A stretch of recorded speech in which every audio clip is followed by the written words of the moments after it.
चुनाव 2024 से जुड़ी अनुमान, दावों और अटकलों के बाद कल परिणाम आने वाला है। किसके सर पर ताज सजेगा, ये फैसला भी कल हो जाएगा। जनमत जिसके साथ होगा उसके सर पर ताज सजेगा। ईवीएम से जनता का जनमत बाहर निकलने के साथ ही ये फैसला होगा। कल ईवीएम खुलने के साथ 266 प्रत्याशियों के भाग्य का फैसला होना है।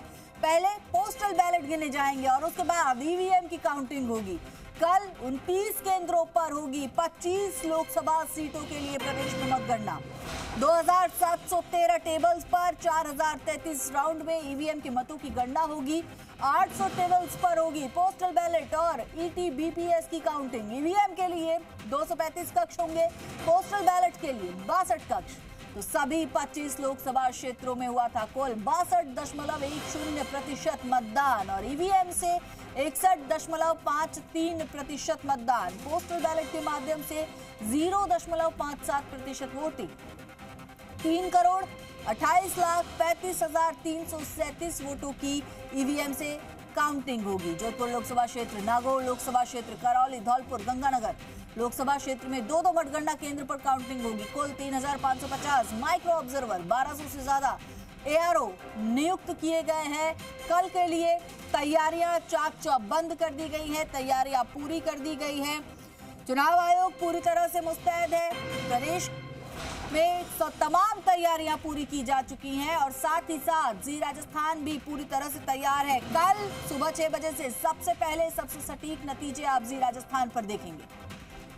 तो प्रदेश में पूरी तैयारी हो चुकी है। 25 की 25 लोकसभा सीटों पर मतगणना को लेकर पुख्ता इंतजाम किए जा चुके हैं।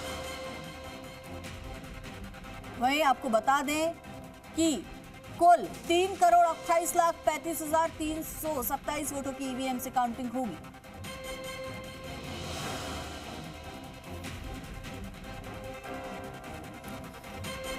और चले इस खबर पर हमारे सहयोगी हमारे साथ लाइव जुड़ चुके हैं। जोधपुर से हमारे साथ राकेश लाइव जुड़ चुके हैं, तो वही दौसा से लक्ष्मी अवतार शर्मा हमारे साथ लाइव जुड़ चुके हैं। सबसे पहले राकेश, आपका रुख करूंगी। जोधपुर में किस तरह की तैयारी है, मतगणना को लेकर किस तरह की व्यवस्थाएं देखने को मिल रही हैं?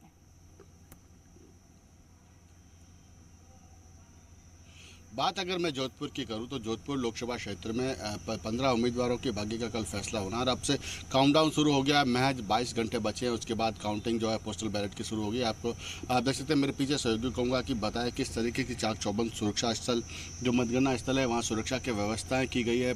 अगर बात जोधपुर लोकसभा क्षेत्र की पूरी की जाए तो यहाँ 64% जो करीब मतदान हुआ, जिसमें 13,70,616 मतदाताओं ने अपने मताधिकार का उपयोग किया है और उस पर अब कल मतगणना होनी है। कुल मतगणना की बात करूं तो 8 विधानसभा क्षेत्र हैं जोधपुर में। उन 8 विधानसभा क्षेत्रों के लिए 160 टेबल लगाई गई है और 155 टोटल राउंड होंगे, उसमें मतगणना की जाएगी। और मतगणना स्थल पर आप देख सकते हैं कि जो गर्मी के मौसम को देखते हुए कूलर की भी पर्याप्त व्यवस्था की गई है, ताकि मतगणना में किसी प्रकार की जब है अंदर जो है सफोकेशन नहीं हो। गर्मी का मौसम है, ऐसे में किसी भी जो प्रतिनिधि को है वो प्रॉब्लम ना हो, उसको देखते हुए जिला प्रशासन की ओर से, जिला निर्वाचन विभाग की ओर से पूरी व्यवस्थाएं की गई। चाक चौबंद व्यवस्थाएं हैं। कल सवेरे ठीक 8 बजे जो है वो पोस्टल बैलेट की गणना होगी। सारे जो कर्मचारी हैं उनको प्रशिक्षण दे दिया गया। उसके बावजूद भी कल अंतिम प्रशिक्षण जो है सुबह 6 बजे जब शुरुआत होगी तो अंतिम प्रशिक्षण दिया जाएगा कर्मचारियों को। उसके बाद 8 बजे पोस्टल बैलेट की गणना होगी, उसके बाद ईवीएम की गणना होगी और 160 टेबल पर 155 राउंड में होंगी। अगर बात राउंड्स की जाए तो सबसे कम राउंड जो है जोधपुर सरदार शहर सदापुरा विधानसभा क्षेत्र में 17 राउंड है महज, और लूणी विधानसभा में सर्वाधिक जो है वो 24 राउंड की मतगणना होगी। और अगर उम्मीद करें तो करीब 12 बजे तक लगभग स्थिति पूरी तरह से यहाँ क्लियर होने की उम्मीद जताई जा रही है, क्योंकि जिस तरीके से ईवीएम की गणना हमने विधानसभा में भी देखी थी तो काफ़ी कुछ हद तक 12 बजे तक स्थिति स्पष्ट हो गई थी। लेकिन अब देखना है कि इस बार कहा जा रहा है कि कंटेस्ट फाइट है, तो ऐसे में मतगणना के जो रुझान है लगभग 1 बजे तक सबके सामने आ जाएंगे। अगर बात चौक चौबंद व्यवस्थाओं की है तो आप देख सकते हैं कि जब पुलिस का जो है जवान है वो मुस्तैदी से तैनात है। जिला प्रशासन, जिला निर्वाचन विभाग हर तरीके से मुस्तैद है कि किसी प्रकार की मतगणना में कोई समस्या, व्यवधान या किसी प्रकार की कोई त्रुटि ना रहे, क्योंकि निष्पक्ष मतदान हुआ है तो निष्पक्ष जो है वो परिणाम भी सामने आने चाहिए निश्चित तौर से।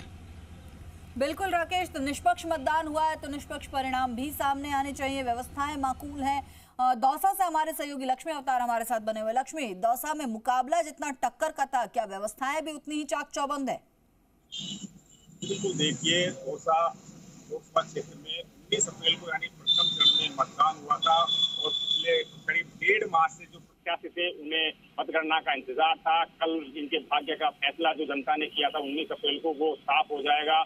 प्रशासन की बात करें तो प्रशासन ने मतगणना को लेकर तैयारियां यहाँ पूरी कर ली है। सुरक्षा व्यवस्था चाक चौबंद है। तो वहीं 158 राउंड में 152 टेबलों पर ये मतगणना पूरी होगी और जो सुरक्षा के लिहाज से जो बैरिकेटिंग है वो यहाँ की जा रही है। मजिस्ट्रेट नियुक्त किए गए, अंदर जो मतगणना स्थल है वहाँ मजिस्ट्रेट लगाए गए, तो मतगणना स्थल के बाहर भी कानून व्यवस्था को देखते हुए जो मजिस्ट्रेट है वो यहाँ तैनात किए गए। साथ ही जो मतगणना दल है उन्हें प्रशिक्षण देने की प्रशिक्षण पहले उन्हें दिए जा चुका है और एक अंतिम प्रशिक्षण उन्हें आज दिया जा रहा है ताकि मतगणना के दौरान किसी प्रकार का व्यवधान नहीं हो। जो जिला निर्वाचन अधिकारी है देवेंद्र कुमार, वो पूरी प्रभावी मॉनिटरिंग कर रहे हैं। तो सुरक्षा के लिहाज से जो एसपी रंजिता शर्मा है वो प्रभावी मॉनिटरिंग कर रही है। दौसा लोकसभा क्षेत्र में 8 विधानसभा है, 5 विधानसभा दौसा जिले की है, तो वहीं 2 विधानसभा जयपुर जिले की है, वो 1 विधानसभा अलवर जिले की है। थानागाजी, बस्ती और शाहपुर तीनों विधानसभा दूसरे जिलों की है। तो वही जो 5 विधानसभा है दौसा, बांदीकुई, महुआ, सिकराय और लालसोट, ये दौसा जिले की विधानसभा है। और जो 12 से 14 टेबलों पर अलग अलग विधानसभा क्षेत्रों की जो गणना है वो वहाँ होंगी। तो वही 20, 19 और 21 राउंडों में अलग अलग विधानसभाओं की ये गणना होगी। शाहपुर और बस्ती जो विधानसभा क्षेत्र है उनका जो परिणाम है वो सबके अंतिम है क्योंकि उनके राउंड अधिक है।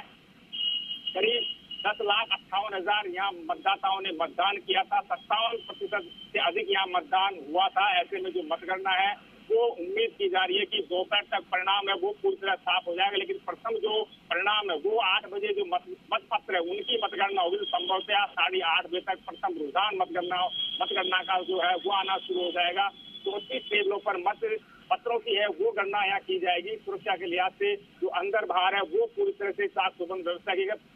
मतगणना स्थल की भी बात करें तो जो पिछले 1.5 माह से तो वो पैरामिलिट्री फोर्स के अधीन पूरा ये परिसर था और जो बाहर राजस्थान पुलिस के जवान है वो यहाँ तैनात किए गए थे। पूरी तरीके से त्रिस्तरीय जो सुरक्षा व्यवस्था है वो यहाँ की गई थी। आप देख सकते हैं अभी भी जो पुलिस के जवान है वो लगातार यहाँ तैनात है। पिछले दिनों काफी यहाँ लू ताप घात रहा, लेकिन उसके बावजूद भी जो जवान है वो अपनी ड्यूटी यहाँ देते रहे लू ताप घात के बीच में। और जो प्रशासन है वो बारी बारी से यहाँ देखता रहा। सीसीटीवी कैमरे भी यहाँ चारों तरफ चप्पे पर लगाए गए हैं। पूरे जो मतगणना स्थल पर सीसीटीवी कैमरे लगाए गए ताकि किसी भी तरीके की कोई भी सुरक्षा की स्थिति है तुरंत उससे निपटा जा सके। साथ ही वज्र वाहन भी यहाँ रखे गए हैं और जो मतगणना स्थल का बाहर का जो रास्ता है वो फिलहाल है वो चालू है और लोगों की आवाजाही के लिए पैदल वो संभवतः कल चालू रहेगा, लेकिन जो वाहन है वो यहाँ होकर नहीं निकल सकेंगे।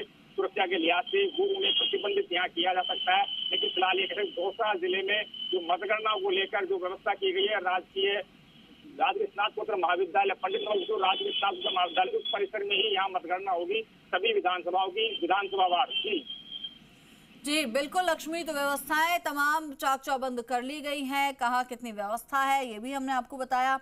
राकेश, मेरा एक सवाल था कि गर्मी बहुत ज्यादा है और ऐसे में गर्मी को देखते हुए मतगणना स्थलों पर क्या कुछ व्यवस्थाएं की गई हैं मतगणना कार्मिकों के लिए?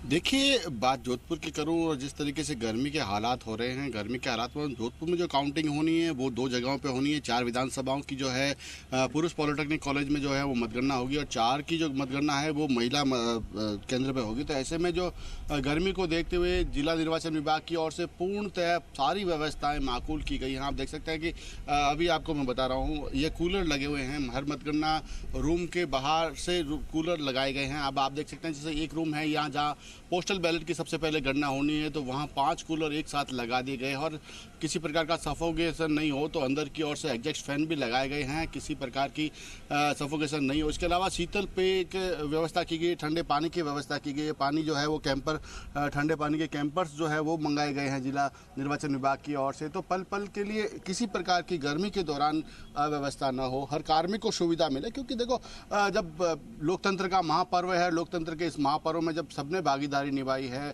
जिस मुस्तैदी के साथ मतदान प्रतिशत बढ़ा है, जिस मुस्तैदी के साथ जिला निर्वाचन विभाग ने तैयारियां की है, तो ऐसे में अब जब कल केवल अंतिम दिन है जहां परिणाम घोषित होने हैं, तो ऐसे में किसी प्रकार की अव्यवस्था नहीं हो, किसी कर्मचारी को कोई समस्या नहीं हो, उन सब चीज़ों का ख्याल रखा गया है। खासतौर से गर्मी को देखते हुए विशेष तौर से ख्याल रखा गया है। कूलर लगाए गए हैं, संभवतः एसी लगाए गए हैं। बाहर जहां कर्मचारी खड़े हैं आप देख सकते हैं वहां भी टेंट की माकूल व्यवस्था की गई है। अगर बाहर ज़्यादा भीड़ हो तो कम से कम एटलीस्ट जो पुलिस कर्मचारी है उनको कंट्रोल करने के लिए, नियंत्रण करने के लिए वो उनके लिए भी चाक चौबंद व्यवस्था की गई है। पूरी तरीके से बैरिकेड्स लगाए गए हैं। तो किसी भी प्रकार की संभवतः ऐसा लग नहीं रहा है कि गर्मी के मौसम को देखते हुए कोई कोताही बरती जा रही है। जिला निर्वाचन विभाग ने हर संभव प्रयास किया है। आप देख सकते हैं अगर बाहर जो पुलिस कर्मचारी खड़ा है तो उसके लिए भी पंखा लगाया गया है। तो क्योंकि दिन भर उनको भी तैनात रहना पड़ेगा, लू ताप घात का मौसम है, हालांकि हवाएं अच्छी चलती है जोधपुर में तो ऐसे में कोई प्रॉब्लम होनी नहीं है। उसके बावजूद भी पंखे की माकूल व्यवस्था है, कूलर की व्यवस्थाएं की गई है। हर रूम में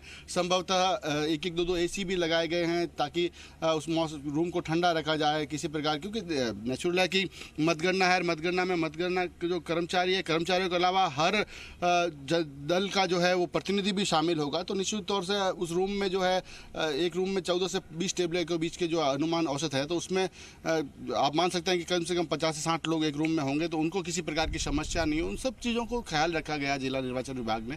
तो माकूल व्यवस्थाएं हैं, किसी प्रकार की कोताही नहीं बरती जा रही है। बिल्कुल राकेश, तो व्यवस्थाएं माकूल है। गर्मी से बचाव के बंदोबस्त भी यहाँ पर किए गए हैं। लक्ष्मी, दौसा में किस तरह की व्यवस्थाएं की गई हैं गर्मी के लिहाज से, क्योंकि जैसा कि राकेश ने बताया कि जोधपुर में जो मतगणना स्थल है वहां पर एसी की भी व्यवस्था है, कूलर की व्यवस्था है, टेंट, पंखे, सभी तरह की व्यवस्थाएं हैं। दौसा में गर्मी को देखते हुए क्या व्यवस्थाएं हैं, क्योंकि लगातार मतगणना कर्मियों के भी बीमार होने की खबरें या इस तरह की खबरें सामने आती रहती है।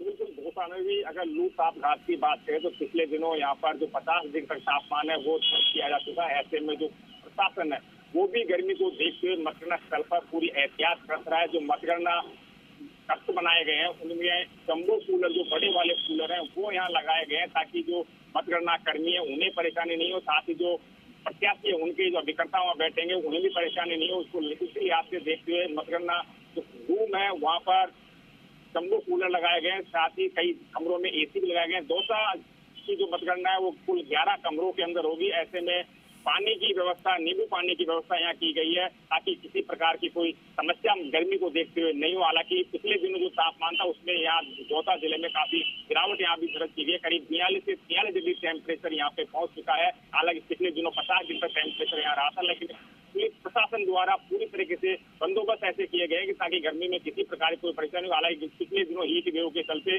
कई लोग बीमार भी हुए थे। ऐसे में प्रशासन द्वारा जो मेडिकल की टीम है वो भी यहाँ मतगणना स्थल पर तैनात की गई ताकि अगर किसी को कोई दिक्कत आती है साथ ही उसका उपचार यहाँ किया जा सके, किसी तरह की परेशानी नहीं हो। ऐसे में जो मेडिकल की टीम है जिला अस्पताल की वो यहाँ तैनात रहेगी, साथ ही एम्बुलेंस यहाँ तैनात रहेगी। अगर ज्यादा स्थिति खराब हो तो उसे अस्पताल पहुंचाया जा सके ताकि उसको प्रॉपर उपचार दिया जा सके। मतगणना स्थल को लेकर जो खाया पानी की व्यवस्था है वो यहाँ पूरी तरह से साफ चौबंद की बात है वो प्रशासन द्वारा कही गई है। और जो खाने पीने की व्यवस्था है, ब्रेकफास्ट है या जो लंच है उसकी व्यवस्था भी प्रशासन द्वारा यहाँ की गई ताकि गर्मी को देखते हुए किसी को भूख से भी कोई परेशानी नहीं हो, क्योंकि हीट वेव का जो दौर है उसके दौरान भूखा रहना भी ठीक नहीं रहता है। ऐसे में जो प्रशासन द्वारा जो अंदर जो लोग रहेंगे उनके सभी के लिए जो पानी की, छाया की और जो खाने की, लंच की, ब्रेकफास्ट की सभी तरह की व्यवस्थाएं यहाँ पे की गई है। कुछ कमरों में एसी भी यहाँ लगाए गए हैं, ऑब्जर्वर भी यहाँ रहेंगे। ऐसे में पूरी निगरानी के साथ रहेंगे। जो मतदान कक्ष है उनके अंदर रिटर्निंग अधिकारी और सहायक रिटर्निंग अधिकारी रहेंगे, साथ ही जो प्रत्याशियों के अभिकर्ता है वो यहाँ मौजूद रहेंगे ताकि मतगणना को लेकर किसी भी तरीके के कोई व्यवधान यहाँ पैदा नहीं होती। जी बिल्कुल, बहुत बहुत शुक्रिया लक्ष्मी आपका और राकेश आपका भी इस पूरी जानकारी के लिए, पूरी तैयारियों से जो है